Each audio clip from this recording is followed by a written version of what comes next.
Donc, c'est une étude qu'on a fait l'année dernière au Haras national suisse, dans laquelle, enfin l'année dernière, en 2009 et en 2010, dans laquelle on a regardé si c'était possible de mettre des étalons en groupe. Donc, cette étude a également été publiée, donc on la trouve sur Internet.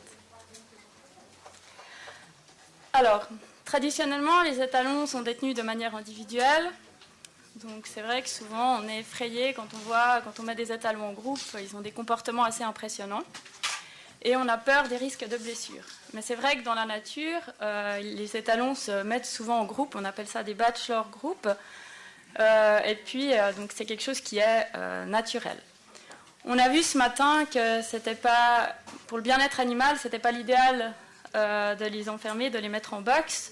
C'est vrai que quand les chevaux sont en groupe, ils ont plus de possibilités d'avoir des interactions sociales et également de satisfaire leur comportement de locomotion.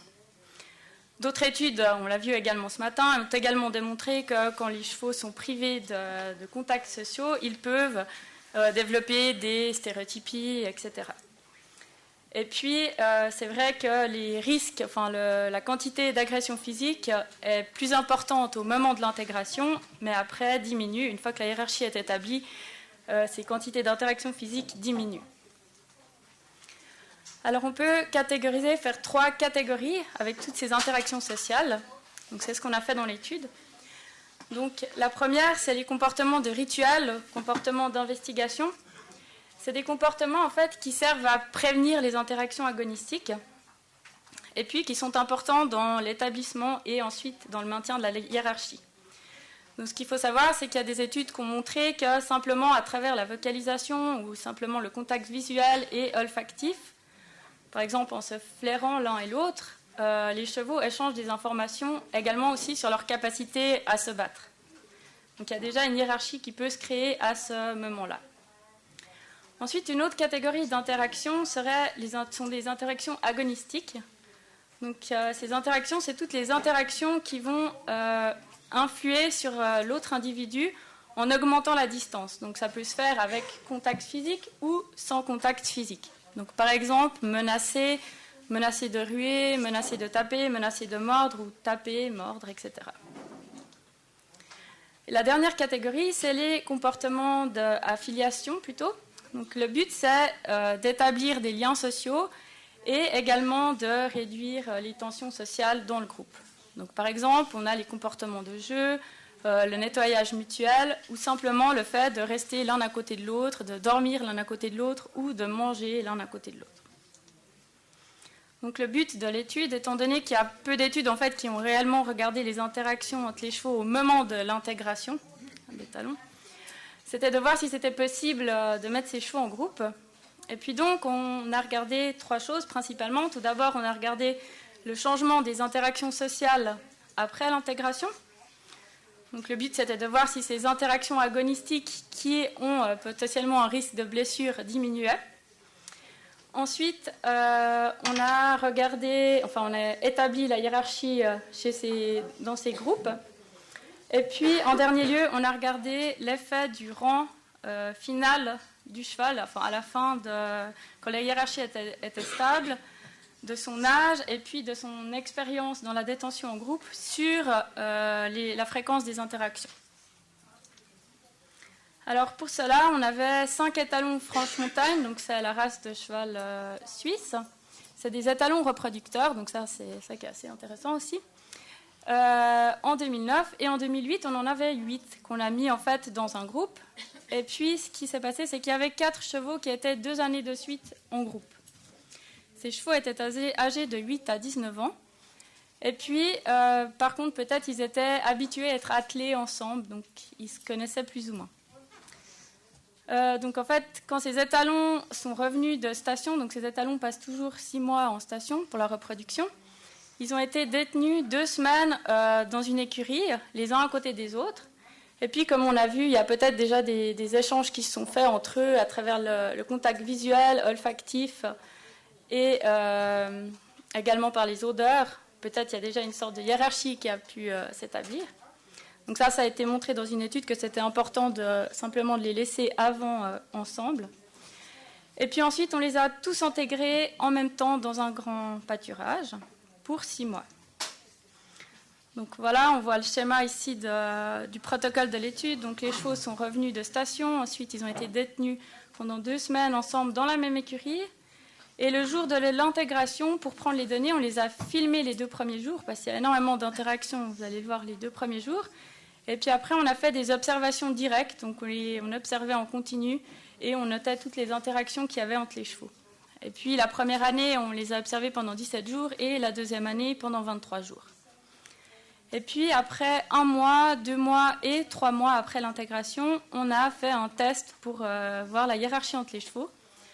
Donc ce test s'appelle pair feeding test. Donc en fait, on pose un seau avec des carottes entre toutes les paires possibles de chevaux et on arrive petit à petit à établir la hiérarchie.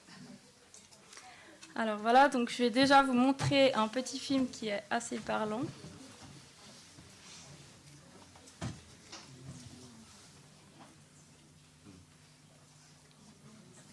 Je ne sais pas si on peut baisser le son. Donc si jamais vous pouvez le prendre sur Internet, on a fait un petit montage à partir des données qui ont été filmées dans l'étude.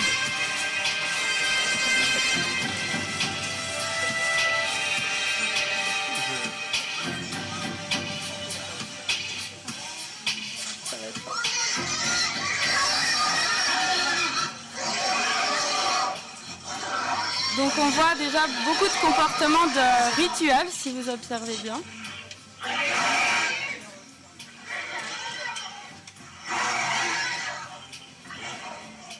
Donc ça, c'était en 2010.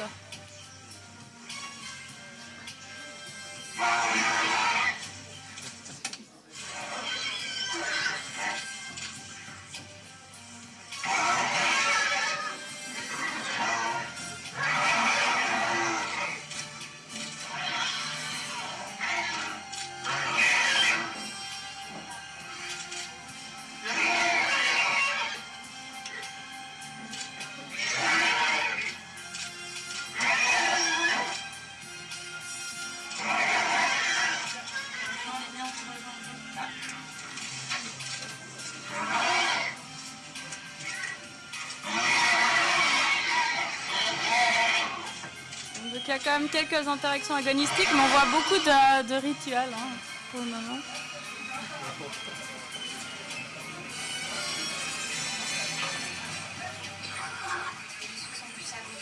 Ouais, moi j'ai ceux qui sont plus à droite. Voilà, après 30 minutes.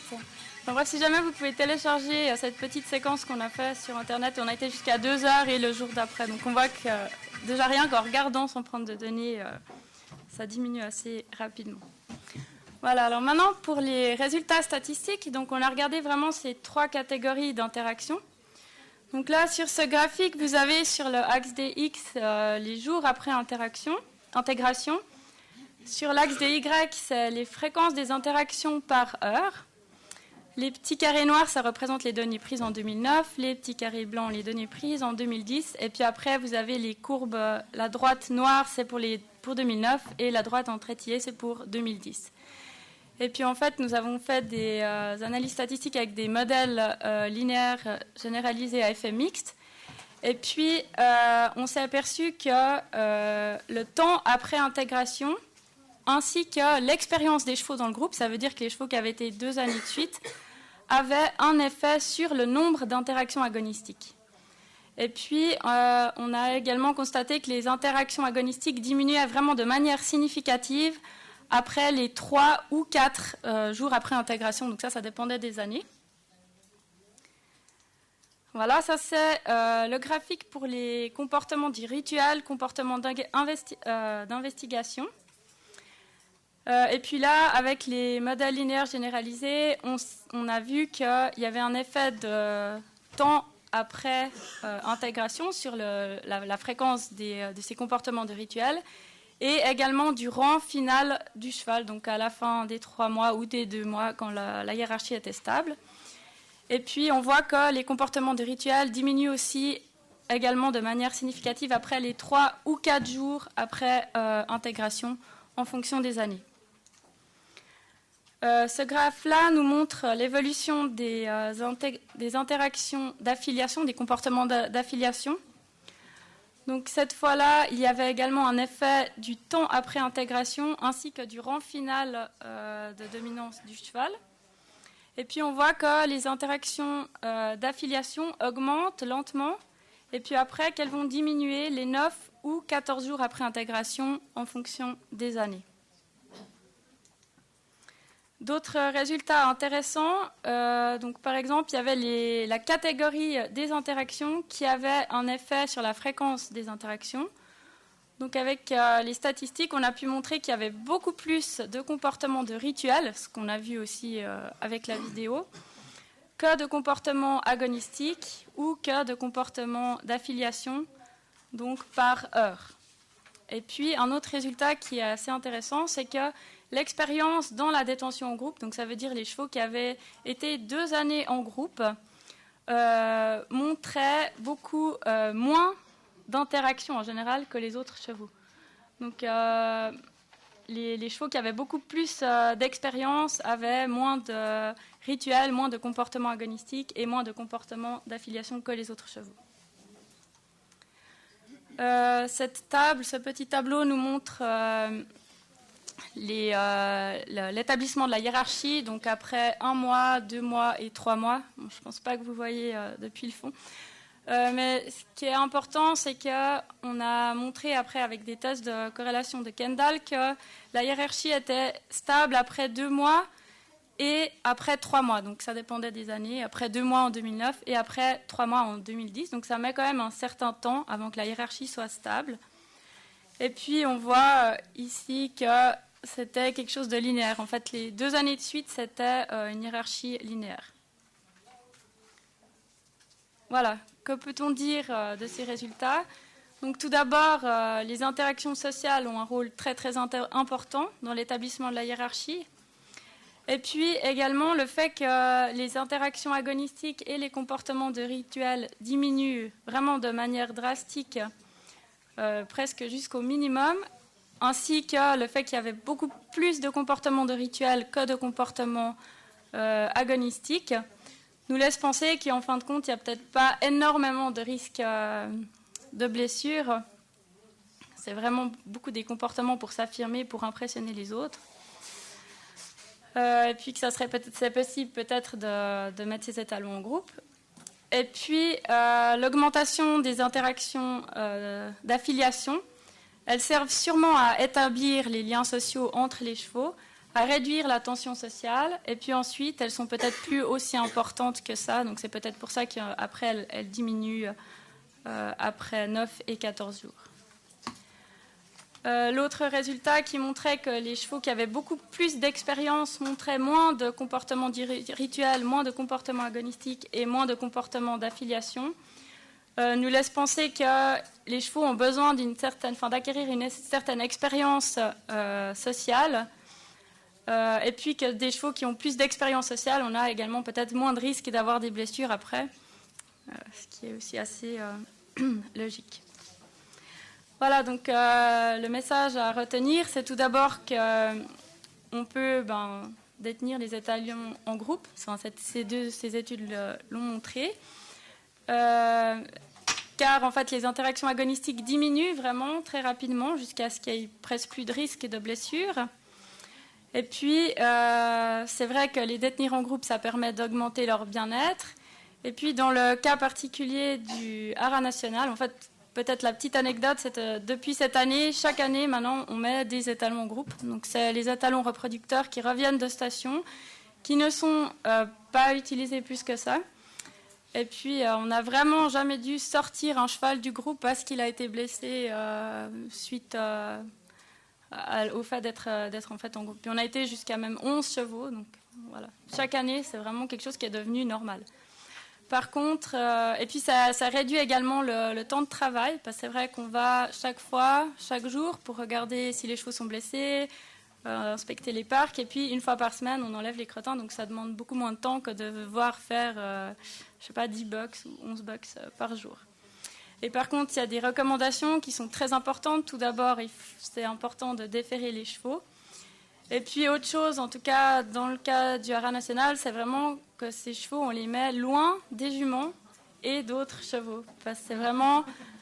En 2008, on a fait une petite étude pilote, on avait 4 chevaux, ça allait très bien dans le groupe, on a ramené 2 des chevaux, on les a mis au haras national, proches d'autres juments. Il a fallu les séparer assez rapidement. Donc ça, c'est vraiment une recommandation qui est très importante. Alors, je vous remercie pour votre attention.